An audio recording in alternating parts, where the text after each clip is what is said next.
तो प्रोटीन की स्ट्रक्चर के बाद अब हम बात करते हैं प्रोटीन का विकृतीकरण क्या होता है। जो नेचुरल प्रोटीन होते हैं वो डीनेचुरेशन कैसे किया जाता है उनका, और इसका क्या इफेक्ट होता है। तो देखोगे डीनेचुरेशन ऑफ प्रोटीन।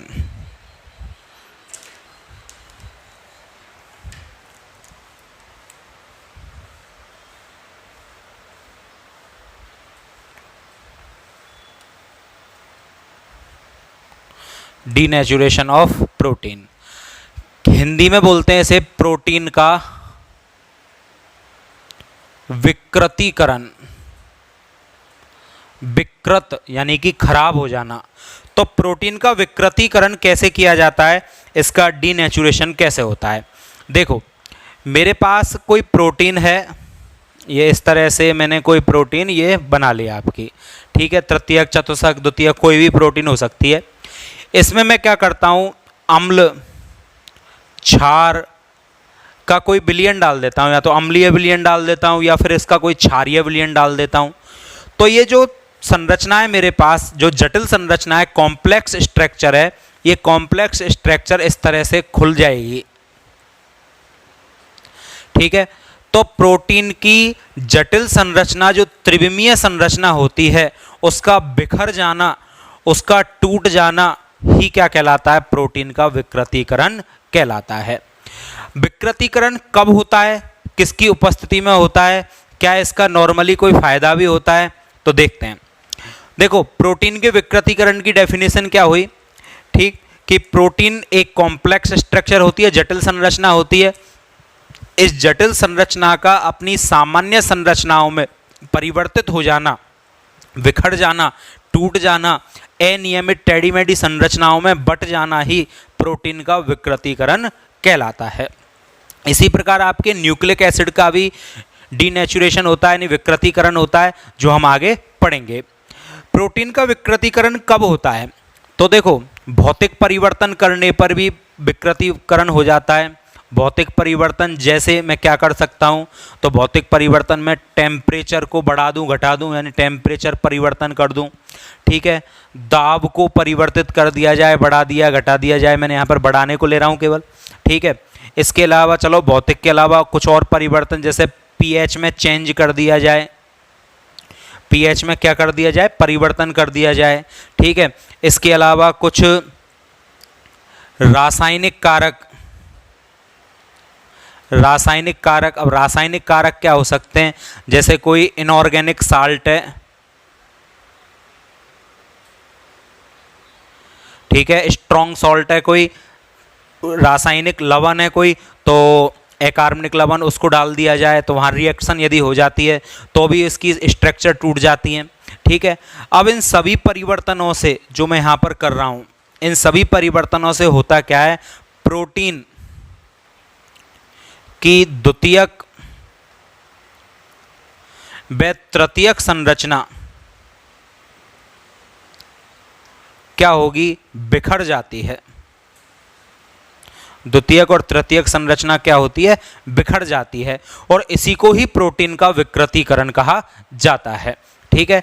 नेक्स्ट बात, क्यों बिखरती है, तो देखो इसमें क्या पाए जाते हैं, एच बॉन्ड पाए जाते हैं, डाई सल्फाइड बॉन्ड पाए जाते हैं, आयोनिक बॉन्ड पाए जाते हैं, या फिर स्थिर वैद्युत आकर्षण बल पाए जाते हैं। तो ये जो बॉन्ड है ये क्या होने लग जाते हैं, ब्रेक करने लग जाते हैं, टूटने लग जाते हैं।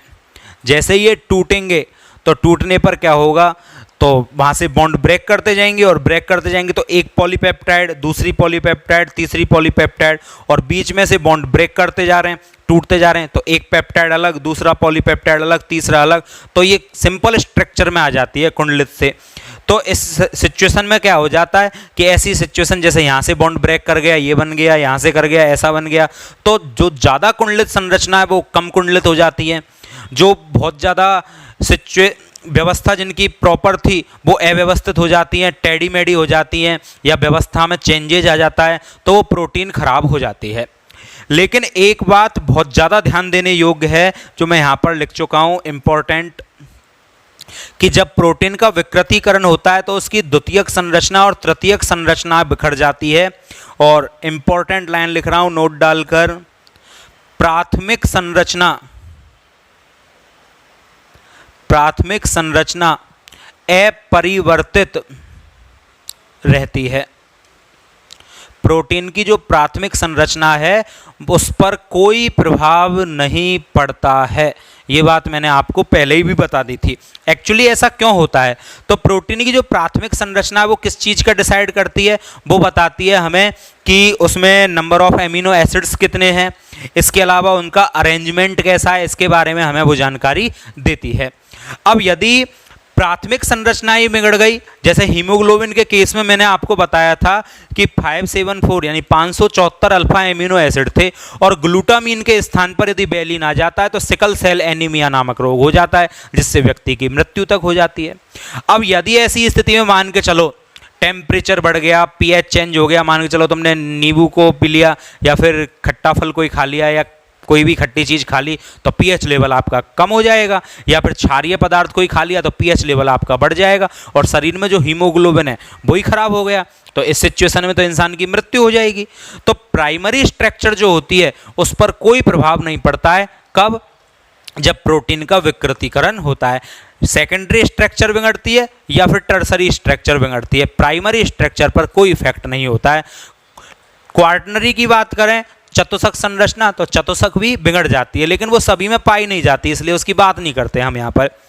तो ध्यान देने की बात है, इंपॉर्टेंट है, फिर से बोल रहा हूँ, प्रोटीन की प्राथमिक संरचना पर विकृतीकरण का कोई प्रभाव नहीं पड़ता। तुम टेम्परेचर बढ़ाओ, प्रेशर बढ़ाओ, पीएच चेंज करो या फिर इनऑर्गेनिक सॉल्ट डालो या फिर और भी कुछ करो तो उसकी प्राइमरी स्ट्रक्चर नो चेंज रहती है, जबकि सेकेंडरी एंड टर्सरी स्ट्रक्चर उसकी टूट जाती है, बिखर जाती है। क्लियर है यहाँ तक? नेक्स्ट बात आती है जो प्रोटीन होती है। अब प्रोटीन की अभी आपने पढ़ी थी तृतीयक संरचना जीवन क्रियाशीलता का क्या करती है, निर्धारण करती है। अब प्रोटीन को आपने तोड़ दिया तो उसकी जो क्रियाशीलता है या उसका विकृतीकरण हो गया है तो उसकी जो जैविक क्रियाशीलता होती है, किसकी? प्रोटीन की जैविक क्रियाशीलता। तो प्रोटीन की जो जैविक क्रियाशीलता है वो क्या हो जाती है? नष्ट हो जाती है या समाप्त हो जाती है। कब? विकृतीकरण होने पर। तो प्रोटीन की जैविक क्रियाशीलता समाप्त होने लग जाती है जब उसका विकृतीकरण होने लग जाता है। ठीक है। नेक्स्ट बात, एग्जाम्पल क्या है विकृतीकरण के या डीनेचुरेशन के? तो आपने देखा होगा जब एक अंडा होता है उसको यदि बॉइल्ड किया जाता है तो बॉयल करने पर उसके जो ऊपर का सफ़ेद कलर का पार्ट होता है वो उसकी सफ़ेदी धीरे धीरे हल्की होने लग जाती है, गायब होने लग जाती है। ये प्रोटीन के विकृतीकरण का ही सबसे बढ़िया एग्जाम्पल है। ठीक है। नॉर्मली जो लोग अंडे से प्रोटीन को कंज्यूम करते हैं उन्हें जो ऊपर का वाइट वाला पार्ट होता है उसको कच्चा खाने की सलाह दी जाती है। कच्चा खाने से क्या होता है, जो नेचुरल प्रोटीन है वो डीनेचुरेशन उसका नहीं होता है और डायरेक्ट प्रोटीन हमें मिल जाता है। तो एग वाइट खाने की सलाह दी जाती है। तो एग वाइट आप तोड़कर जो ऊपर का वाइट वाला पार्ट होता है उसको खाया जाता है, उसी में सबसे ज़्यादा प्रोटीन होता है पूरे अंडे की बजाय। यदि हम उसको उबालेंगे तो उसका जो प्राइमरी स्ट्रक्चर है वो तो सेम रहेगी, लेकिन उसकी जीवन क्रियाशीलता क्या, जैविक क्रियाशीलता समाप्त हो जाती है, तो वो इतना फायदेमंद आपके लिए नहीं होता है। ठीक है। तो नंबर एक बात, अंडे को उबालने पर उसकी सफ़ेदी जो वाइट वाला पार्ट होता है उसकी सफ़ेदी जो होती है उसका क्या हो जाता है, स्कंदन हो जाता है या फिर वो हल्की पड़ जाती है, का अवक्षेपण हो जाता है या सफ़ेदी का गायब हो जाना लिख देते हैं। ठीक है। और एग्जाम्पल क्या होगा, दूध का अवक्षेपण, दूध का जो अवक्षेपण होता है, ठीक है, ये भी क्या है, प्रोटीन के विकृतीकरण का उदाहरण है। दूध का अवक्षेपण कह लो या दूध का स्कंदन कह लेते हैं अपन, तो ये प्रोटीन का विकृतीकरण ही होता है यहाँ पर। ठीक है। अच्छा, विकृतीकरण का कोई फायदा भी होता है क्या? डीनेचुरेशन जो होता है उसका कोई फायदा होता है क्या? तो इसका एक फायदा होता है बहुत अच्छा, और वो क्या फ़ायदा है देखोगे आप, तो इसका उपयोग किया जाता है डीनेचुरेशन का। किस चीज़ में किया जाता है, देखो इसका उपयोग क्या है। तो इसका उपयोग किया जाता है, जैसे हमारा ब्लड है या सीरम है, तो रक्त या सीरम में उपस्थित ग्लूकोज या यूरिया, रक्त या सीरम में उपस्थित ग्लूकोज व यूरिया का पता लगाने में। अब रक्त और सीरम में ग्लूकोज और ये यूरिया, ये ऐसी चीजें उपस्थित होती हैं, लेकिन आवश्यकता से ज़्यादा हो जाती हैं तो वहाँ पर प्रॉब्लम क्रिएट आपको होने लग जाती है। तो उनकी मात्रा है उसका रासायनिक विश्लेषण किया जाता है इस सहायता से। कैसे, सबसे पहले रक्त या सीरम जो होता है इसको अम्ल की उपस्थिति में उपचारित किया जाता है। मतलब जैसे एक कंटेनर लिया, उसमें रक्त या सीरम भर दिया, उसमें ऊपर से एसिड डाल दिया। जैसे ही उस कंटेनर में एसिड डाला तो वहाँ पर उसका विकृतीकरण होने लगेगा, और विकृतीकरण के कारण क्या होगा, अब नॉर्मली डायरेक्ट क्रिया नहीं होती है। जैसे मैं आपको एग्जाम्पल के रूप में बताऊं तो आप हॉस्पिटल्स वगैरह में जाते होंगे ब्लड टेस्ट करवाने, तो आपका ब्लड लेकर वो डायरेक्ट यदि आपको ग्रुप पता करना है तो नॉर्मली कर लेता है, उसमें भी वो सॉल्यूशन डालता है जहाँ पर आपके प्रोटीन है वो स्कंदित होने लग जाता है। लेकिन यदि एक मशीन और होती है जहाँ उस मशीन में वो टेस्ट ट्यूब में आप जो टेस्ट ट्यूब होती है उसमें आपका ब्लड ले लेगा, और एक अपकेंद्रण मशीन होती है, उस अपकेंद्रण मशीन में तेज तेज घुमाया जाता है। तो यहाँ पर रक्त या सीरम में अम्ल डाल दिया जाता है, और अम्ल डालने के बाद स्कंदन की प्रक्रिया चालू होती है, मतलब उसके गुच्छे बनने लगते हैं प्रोटीन के, और इसमें उसका क्या करवा दिया जाता है, अपकेंद्रण करवा दिया जाता है, मतलब स्पीड से घुमाया जाता है उसको, सॉल्यूशन को घुमाने पर क्या होगा, उसमें दो पार्ट बन जाएंगे। एक तो उसमें जो प्रोटीन है वो स्कंदित होकर अलग होने लग जाएगी, और दूसरा जो विलयन शेष बचेगा उस विलयन में ग्लूकोज भी होगा, आपका यूरिया भी होगा, प्रोटीन भाग स्कंदित हो चुका है, और ये जो विलयन है इसका किया जाता है फिर रासायनिक विश्लेषण। इसका रासायनिक विश्लेषण किया जाता है, और रासायनिक विश्लेषण के आधार पर यूरिया का, ग्लूकोज का पता लगाया जाता है। ठीक है, तो इस तरह से रासायनिक विश्लेषण द्वारा यूरिया और ग्लूकोज को हम रक्त या सीरम में पहचान लेते हैं कि कितना परसेंटेज है, और यदि आवश्यकता से ज़्यादा है तो फिर उपचार की आवश्यकता हमें हो जाती है। तो ये विकृतीकरण का बेनिफिट होता है। तो अभी आपने कंप्लीट ये पढ़ लिया है कि प्रोटीन क्या होती है, प्रोटीन का पूरा classification. Mainly protein alpha amino अम्लों के बहुलक थे, और हमने स्टार्टिंग अल्फा एमिनो अम्लों से करके और प्रोटीन पर इस चैप्टर को क्या कर दिया, खत्म कर दिया। केवल प्रोटीन पार्ट को, चैप्टर में भी और भी पार्ट शेष हैं। चैप्टर का सबसे बड़ा पार्ट आपका कार्बोहाइड्रेट था जो कंप्लीट हो चुका है।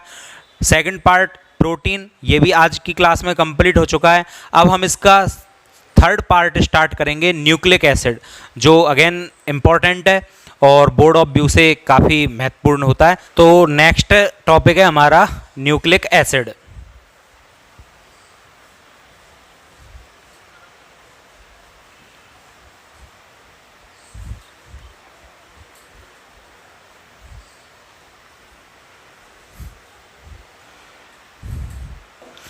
देखो न्यूक्लिक एसिड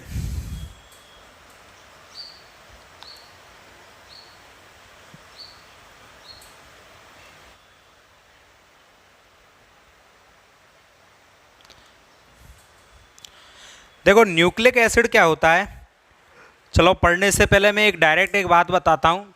आपकी जो शकल है, सूरत है, या बोलने चालने का नज़रिया है, देखने का नज़रिया है, ये सब पूर्वजों की देन है। ठीक है, और वो देन इसी की मेहरबानी से है, न्यूक्लिक एसिड। तो ध्यान से पढ़ना, आपका ही टॉपिक पढ़ाया जा रहा है, जो कुछ आप हो वो इसी की मेहरबानी से हो।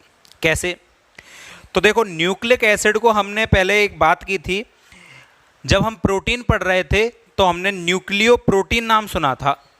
न्यूक्लियो प्रोटीन संयुग्मित प्रोटीन था, एक न्यूक्लियो प्रोटीन। ये जो न्यूक्लियो प्रोटीन है इसमें एक प्रोस्थेटिक समूह वाला भाग पाया जाता है जो एप्रोटीन वाला भाग होता है। एक तो इसमें प्रोटीन होती है और एक इसमें प्रोस्थेटिक समूह उपस्थित होता है, और वो प्रोस्थेटिक समूह ही क्या होता है? न्यूक्लिक अम्ल।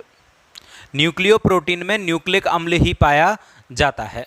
ठीक है, तो न्यूक्लिक एसिड इसमें क्या होता है? प्रोस्थेटिक समूह यानी एप्रोटिक भाग होता है। अब ये न्यूक्लिक एसिड जो है मेरा, ये न्यूक्लिक एसिड, न्यूक्लिक अम्ल, इसमें कार्बन भी उपस्थित होता है, हाइड्रोजन भी होता है, ऑक्सीजन भी होता है, नाइट्रोजन भी होता है एंड फास्फोरस भी इसमें पाया जाता है। सबसे बड़ी बात, ये जो न्यूक्लिक एसिड है ये पूरा का पूरा आनुवांशिकता पर निर्भर है, यानी कि हमारे शरीर में एक पीढ़ी से दूसरी पीढ़ी में जो आनुवांशिक गुण आते जाते हैं वो सब इसी की मेहरबानी से आते जाते हैं। अर्थात जैसे हमारे घर में कोई न्यूबॉर्न बेबी आया, कोई बच्चा पैदा हुआ, और हम तुरंत कहते हैं नाक किस पर गई है, शकल किस पर गई है, ये तो बिल्कुल उस जैसा लगता है, बिल्कुल पापा जैसा लग रहा है, मम्मी जैसा लग रहा है, दादाजी जैसा लग रहा है, नाना जैसा लग रहा है। तो ये जैसा लग रहा है का मतलब क्या है? मतलब उस जैसी शकल है। तो आनुवांशिक गुण ही तो हुए, ये विशिष्ट गुणों का एक पीढ़ी से दूसरी पीढ़ी में पहुंचना ही जो होता है वो आनुवांशिकता कहलाती है। और आनुवांशिक गुणों को एक पीढ़ी से दूसरी पीढ़ी में पहुंचाने का काम ये न्यूक्लिक एसिड की मेहरबानी से ही होता है। इसके लिए क्या होता है, हमारे शरीर में कोशिका जो होती है, उस कोशिका में क्या है? नाभिक पाया जाता है। उस कोशिका में क्या होता है? नाभिक होता है, और नाभिक के अंदर उपस्थित होते हैं गुणसूत्र। इनको हम क्रोमोसोम भी बोल देते हैं। इनके अंदर क्या होते हैं? गुणसूत्र या क्रोमोसोम उपस्थित होते हैं। ठीक है, और गुणसूत्रों के अंदर पाए जाते हैं जीन, जो कि आनुवांशिक सूचनाएं जो होती हैं या आनुवांशिक कूट जो होते हैं, कोड जो होते हैं, उनको धारण करने का काम करते हैं। और ये जीन ही जो होते हैं एक पीढ़ी से दूसरी पीढ़ी में इन जो सूचनाएं होती हैं उनको लाने ले जाने का क्या करते हैं? कार्य करते हैं। ठीक है, तो कोशिका के अंदर नाभिक है, नाभिक के अंदर गुणसूत्र है, और गुणसूत्र क्रोमोसोम, जीन जो होते हैं वो आनुवांशिक कूट जो होते हैं उनको पढ़ने लाने ले जाने का काम करते हैं। ठीक है, इसकी जो स्ट्रक्चर है वो आपको यहाँ पर दिखाई भी दे रही होगी किस तरह से ये पूरा सिस्टम है। कि सबसे पहले एक आपको सेल दिखाई दे रही है, उस सेल में कोशिका के अंदर नाभिक है, नाभिक में जो जीन है, और ये क्रॉस लाइक स्ट्रक्चर जो आपको दिखाई दे रही है यही क्रोमोसोम होता है। और इस क्रोमोसोम के अंदर आपके न्यूक्लिक एसिड, डीएनए और आरएनए उपस्थित होते हैं। चलो, तो ये पूरा एक सिस्टम है जिसके अंतर्गत काम होता है कोशिका, नाभिक, नाभिक के अंदर गुणसूत्र या क्रोमोसोम। ठीक है, इनकी स्ट्रक्चर कुछ इस तरह से होती है। इन्हीं में छोटे छोटे क्या पाए जाते हैं? न्यूक्लिक एसिड होते हैं, जिसमें डीएनए और आरएनए उपस्थित होते हैं। ठीक है, तो जीन ही एक महत्वपूर्ण इकाई है जो कि आनुवांशिक सूचनाओं को लाने ले जाने का काम करते हैं। ये अभी तक तो आपने समझ लिया आनुवांशिक सूचनाएं क्या होती हैं। आनुवांशिक सूचनाओं का मतलब ये कतई नहीं है कि मेरे पापा टीचर हैं तो बच्चा भी टीचर बनेगा, ये आनुवांशिक सूचना नहीं है। ठीक है, कि मेरे पापा एक पायलट हैं तो मेरे को भी पायलट बनना है, भाई मेरे में तो आनुवांशिकता आई है। ठीक है, कि फैमिली में ही डॉक्टरी के गुण चलते जा रहे हैं कि बच्चा भी डॉक्टर हो गया, उसका बच्चा भी डॉक्टर होगा, और दादाजी भी डॉक्टर थे, तो ये आनुवांशिक गुण नहीं होते। शकल सूरत का मिलना, ठीक है, ये आनुवांशिक गुण है। या फिर बोलचाल में समानता आना, या फिर जैसे बाबा के डायबिटीज़ की प्रॉब्लम थी, बेटे के आ गई, बेटे से पोते में आ गई, तो ये क्या है? आनुवांशिक गुण होते हैं। क्लियर है? तो आनुवांशिक गुणों का एक पीढ़ी से दूसरी पीढ़ी में आना आनुवांशिकता कहलाता है, और आनुवांशिकता के लिए मेनली न्यूक्लिक एसिड ही आपके रेस्पॉन्सिबल होते हैं। ठीक है, अब नेक्स्ट बात करते हैं न्यूक्लिक अम्ल जो होते हैं, ये हमारे शरीर में प्रोटीन संश्लेषण जो होता है, प्रोटीन संश्लेषण, जो प्रोटीन हम 2-3 दिनों से लगातार पढ़ रहे थे, उस प्रोटीन के निर्माण का जो कार्य होता है वो ये न्यूक्लिक एसिड ही करवाते हैं। तो हमारे शरीर में उस प्रोटीन का संश्लेषण कौन करवाता है? न्यूक्लिक एसिड करवाता है। डिटेल में पढ़ेंगे पूरे प्रोसेस को, अभी तो मैं ऊपर से सरफेस को पढ़ा रहा हूँ केवल। ठीक है, न्यूक्लिक एसिड जो होते हैं, ये न्यूक्लिक एसिड आपके जो होते हैं रंगहीन होते हैं, आकारहीन यौगिक होते हैं। तो न्यूक्लिक एसिड रंगहीन कॉमा आकारहीन जटिल यौगिक होते हैं। कैसे यौगिक है? रंगहीन, आकारहीन, जटिल यौगिक है, यानी कोई इनकी शेप फिक्स नहीं है। ठीक है, नेक्स्ट बात आती है कि ये जो न्यूक्लिक एसिड हैं, सबसे पहले इनका संगठन क्या होता है, मतलब किसने इनके बारे में बताया था, कैसे, हिस्ट्री क्या है इनकी, और हिस्ट्री से हम बिल्कुल वर्तमान में आ जाएंगे, प्रेजेंट में आ जाएंगे पास्ट से। तो देखो ध्यान से,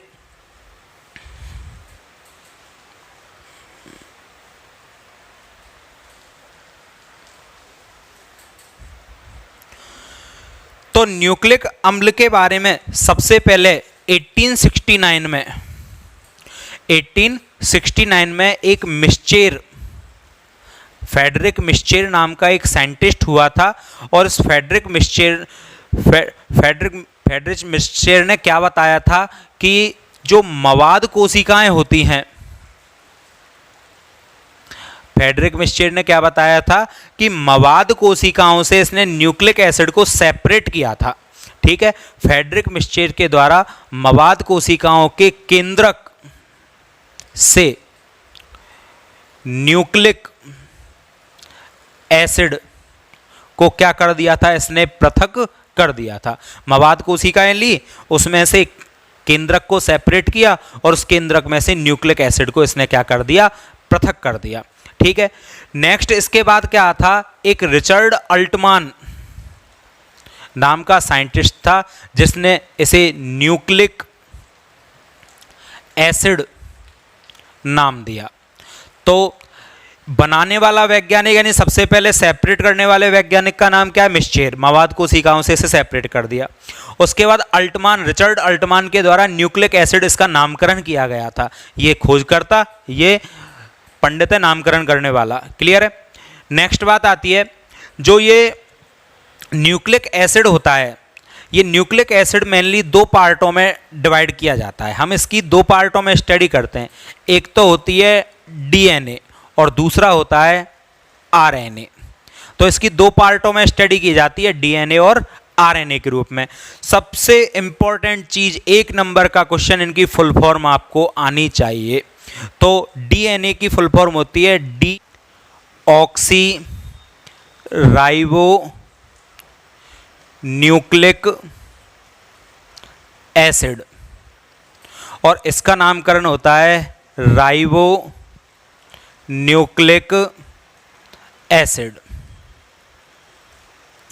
तो ये इनकी फुल फॉर्म होती है, राइबो न्यूक्लिक एसिड और डीऑक्सी राइबो न्यूक्लिक एसिड। इसमें बस ये डीऑक्सी एक्स्ट्रा है, एक्स्ट्रा नहीं है, एक्चुअली में कम है, बाद में पता चलेगा। ठीक है, अभी तो आप याद करो, हाँ एक्स्ट्रा है, बाद में पता चलेगा एक्स्ट्रा नहीं है, कम है उस जगह। तो डीऑक्सी राइबो न्यूक्लिक एसिड और राइबो न्यूक्लिक एसिड। तो डीएनए और आरएनए मेन इसके पार्ट हैं जो हमको कंप्लीट इनकी स्टडी करनी है। ठीक है, तो ये तो मैंने केवल आपको नॉलेज के लिए अभी बता दिए, इनको एक एक करके हम पढ़ते हैं। देखो सबसे पहले मेरे पास क्या थी, सबसे पहले मेरे पास है न्यूक्लियो प्रोटीन, यहीं थे हम। न्यूक्लियो प्रोटीन को हम दो भागों में क्लासिफाई करते हैं। कौन कौन से दो भाग हो जाते हैं, एक तो प्रोटीन वाला भाग हो जाता है प्रोटीन, और एक होता है प्रोस्थेटिक समूह। प्रोस्थेटिक समूह क्या है मेरा, न्यूक्लिक अम्ल। अब इस न्यूक्लिक अम्ल का करवा दिया जाए जल अपघटन, बहुत धीमी गति से जब इसका जल अपघटन किया जाता है तो जल अपघटन करने पर यह दो पार्टों में डिवाइड हो जाता है। जल अपघटन करने पर यह दो पार्टों में क्लासिफाई हो जाता है, और वो दो पार्ट कौन से होते हैं, सॉरी, जल अपघटन करने पर यह न्यूक्लियोटाइड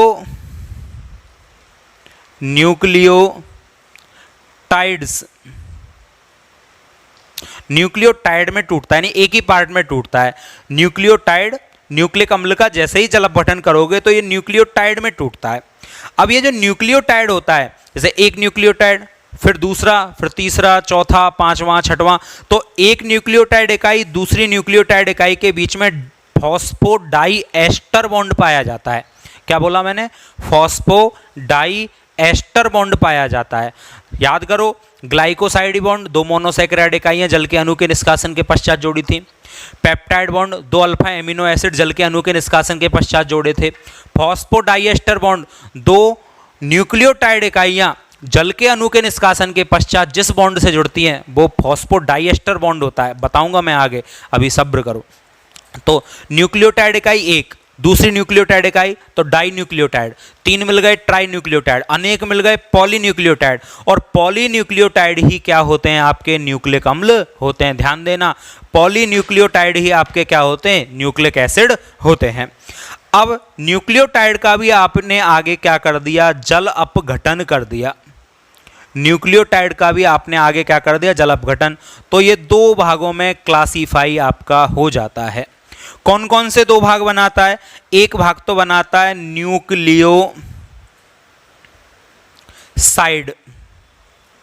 न्यूक्लियोसाइड, और एक बनाता है फास्फोरिक अम्ल। और फॉर्मूला आप अच्छी तरह जानते हो, H3PO4, फॉस्फोरिक अम्ल इसको बोल दिया जाता है। ये जो न्यूक्लियोसाइड है इसका भी आगे यदि आप जल अपघटन करवा दोगे, तो जल अपघटन करवाने पर ये भी 2 भागों में क्लासिफाई हो जाता है। और कौन कौन से 2 पार्ट बनाता है ये आपके बना लेता है। एक तो नाइट्रोजनी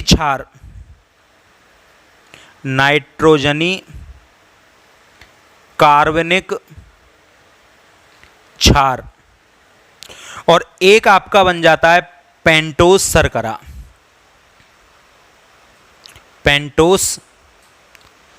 शर्करा। 2 पार्ट आपके यहां पर बन जाते हैं। क्लियर है यहां तक? कोई प्रॉब्लम? चलो, नाइट्रोजनी कार्बनिक क्षार बन जाता है और पेंटोस शर्करा बन जाती है। अब ये जो नाइट्रोजनी क्षार हैं ये भी 2 प्रकार के होते हैं। कौन कौन से 2 प्रकार के होते हैं? एक तो प्यूरीन टाइप के क्षार होते हैं और एक प्रीमिडीन टाइप के क्षार होते हैं। ये क्या संरचना है कि कुछ क्षार इस जैसी संरचना को फॉलो करेंगे और कुछ क्षार इस जैसी स्ट्रक्चर को फॉलो करेंगे। और पेंटोस शर्करा भी आपकी 2 प्रकार की होती है। एक तो होती है डीऑक्सी पेंटोस शर्करा, डीऑक्सी राइबोपेंटोस शर्करा, डीऑक्सी राइबोस, या फिर डीऑक्सी छोड़ो, अभी मैं डायरेक्ट लिखता हूं। एक तो राइबोस शर्करा और एक होती है डीऑक्सी राइबोस शर्करा। तो डीऑक्सी राइबोस शर्करा और राइबोस शर्करा में ये टूट जाता है आपका। क्लियर है यहां तक? कोई प्रॉब्लम? चलो, अब हमें चैप्टर की शुरुआत यहां से नहीं करनी है। चैप्टर मतलब टॉपिक की हमें शुरुआत करनी है यहां से। क्लियर है? ध्यान देना, दोबारा से बोल रहा हूं। देखो, एक चीज आपके समझ में आई होगी यहां से, मैं इसे डिटेल में लिख रहा हूं एक बार। ये मेरा न्यूक्लिक एसिड था, ठीक है। ये पूरा चार्ट कंप्लीट हो गया है। अब मैं यहां पर आपको बता रहा हूं डिटेल में, एक बार ध्यान से देखोगे आप। सबसे पहले मेरे पास क्या था? Nucleic acid. ये न्यूक्लिक एसिड का जल अपघटन करवा दिया जाता है और इसका जो जल अपघटन करवाया जाता है वो जलीय, वो करवाया जाता है किसकी उपस्थिति में? जलीय NH3 या फिर बेरियम हाइड्रोक्साइड, या फिर एक एंजाइम होता है एमाइलेस एंजाइम। इनकी उपस्थिति में जब इसका हाइड्रोलाइसिस कराया जाता है तो इनका हाइड्रोलाइसिस कराने पर मेरे को प्राप्त हो जाते हैं न्यूक्लियोटाइड। ठीक है, न्यूक्लिक एसिड से चल रहा हूं मैं, ये मेरी न्यूक्लियो प्रोटीन है। तो न्यूक्लियोटाइड मेरे को यहां पर प्राप्त हो जाते हैं। ये जो न्यूक्लियोटाइड होते हैं और यहां पर जो टेम्परेचर आपको दिया जाता है वो लगभग 115 डिग्री सेंटीग्रेड होता है। अब यदि जो ये मेरे पास कंपाउंड प्राप्त हुआ है न्यूक्लियोटाइड, इसका फिर से हाइड्रोलाइसिस करवाया जाए जल अपघटन, और किसकी उपस्थिति में, लगभग 175 डिग्री सेंटीग्रेड की उपस्थिति में, और दोबारा से जलीय NH3 में यहां पर ले लेता हूं, जलीय अमोनिया में यहां पर ले लेता हूं, तो ये मेरा दो पार्टों में बढ़ जाता है, फॉस्फोरिक अम्ल और न्यूक्लियोसाइड में। क्या बना लेता है, एक तो फॉस्फोरिक अम्ल और दूसरा पार्ट बनाता है क्या बनाएगा, न्यूक्लियोसाइड। क्लियर है यहां तक, कोई प्रॉब्लम आपको? अब ये जो न्यूक्लियोसाइड मेरे पास प्राप्त हुआ है, ये न्यूक्लियोसाइड आगे फिर से जल अपघटित हो जाता है, फिर से ये टूट जाता है, और जल अपघटित होकर ये न्यूक्लियोसाइड किस में टूटता है, एक तो नाइट्रोजनी क्षारों में और पेंटोज शर्करा में। तो क्या क्या यौगिक बनाता है, एक तो नाइट्रोजनी क्षार बनाता है प्लस पेंटोज शर्करा बनाता है। तो ये पार्ट आपके बन जाते हैं, ठीक है। तो इस तरह से इसका क्या होता है, इसका डिवाइडेशन आपका हो जाता है। ये प्रोसेस पूरी ये है। क्लियर? तो अब हमको ये चैप्टर स्टार्ट करना है यहां से नहीं, यहां से, ठीक है, यहां से नहीं, यहां से। अब एक चीज मेरे को आप बताओ, सबसे पहले मेरे पास क्या था, न्यूक्लियोप्रोटीन टूट गया। क्लियर? ये पढ़ना ही नहीं है, टॉपिक कंप्लीट हो चुका है। न्यूक्लिक अम्ल पढ़ रहे हैं, न्यूक्लिक अम्ल टूट चुका है, बचा नहीं है मेरे पास, टूट गया, क्या बन गया, न्यूक्लियोटाइड। न्यूक्लियोटाइड का जल अपघटन किया, टूट गया, बचा नहीं है, टूट चुका है, मतलब ये भी नहीं है मेरे पास, ये नहीं है, ये पढ़ लिया, पढ़ना ही नहीं अभी। ये टूट चुका है, ये टूट चुका है, जल अपघटन हुआ, दो चीजें बनी, न्यूक्लियोसाइड और फॉस्फोरिक अम्ल। फॉस्फोरिक अम्ल का हमने कुछ भी नहीं किया, मतलब मेरे पास है शेष, टूटा नहीं है। तो मेरे पास एक चीज तो ये है जो कि मेरे पास बची हुई है, मतलब खराब नहीं हुई है अभी। न्यूक्लियोटाइड जल अपघटन होकर ये टूट गया। अब नाइट्रोजनी क्षार, तो नाइट्रोजनी क्षार दो प्रकार के होते हैं, टूटे नहीं है, होते ही दो प्रकार के। और पेंटोज शर्करा टूटी नहीं है, होती दो प्रकार के, उसके प्रकार बताएं। ऐसा नहीं है कि न्यूक्लियोटाइड दो प्रकार के होते हैं, नहीं, न्यूक्लियोटाइड जब जल अपघटित होगा, जल अपघटित होने के बाद दो भाग बनेंगे। नाइट्रोजनी क्षार के दो भाग नहीं बनते, नाइट्रोजनी क्षार दो प्रकार के होते हैं। पेंटोज शर्करा के दो भाग नहीं बनते, पेंटोज शर्करा दो प्रकार की होती है। तो एक बात बताओ, एक नंबर का बढ़िया क्वेश्चन बन जाता है यहां पर कि जब न्यूक्लिक अम्ल का पूर्ण जल अपघटन होता है तो मेरे पास कौन कौन सी इकाइयां शेष रह जाती हैं। तो मेरे पास केवल 3 इकाइयां शेष रहती हैं।